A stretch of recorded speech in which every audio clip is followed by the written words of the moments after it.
পৃথিবীর সমস্ত দেশের নাগরিকদের সংস্কৃতি ও জীবনধারার মান আলাদা হলেও আমাদের দেশ বাংলাদেশের ক্ষেত্রে সম্পূর্ণ আলাদা।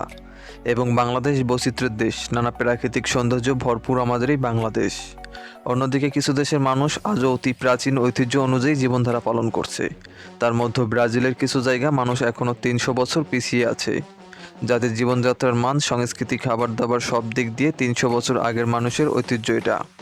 এখন এমন একটি দেশের কথা বলবো যে দেশের মানুষ কখনো টিভি বন্ধ করে না, আর এর কারণটা আপনাকে একটু হলেও অবাক করবে।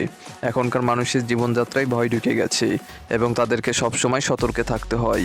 সাধারণত মানুষ ঘুমানোর সময় লাইট, মিউজিক ইত্যাদি বন্ধ করে দেয়, কিন্তু আপনি কি জানেন এমন একটা জায়গা আছে যেখানে মানুষ রাতে লাইট ও টিভি চালিয়ে রাখে।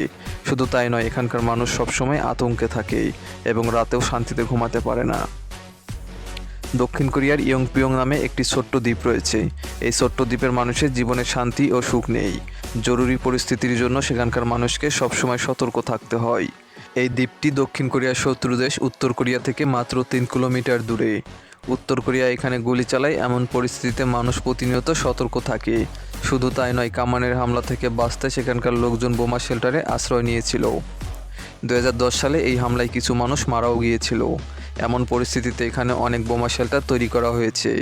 এখানে নির্মিত বাংকারগুলোতে 1 সপ্তাহের খাবার, চিকিৎসা সুবিধা, বিছানা, শাওয়ার এবং গ্যাস মাস্ক সহ বড় পর্দার ব্যবস্থা করা হয়েছে। এখানে বসবাসকারী মানুষের আশঙ্কা একদিন উত্তর কোরিয়া তাদের উপর হামলা চালাতে পারে। এ কারণে এখানকার মানুষ রাতে লাইট ও টিভি জ্বালিয়ে ঘুমান, যাতে তারা সজাগ থাকতে পারে এবং খুব গভীর ঘুম না হয়।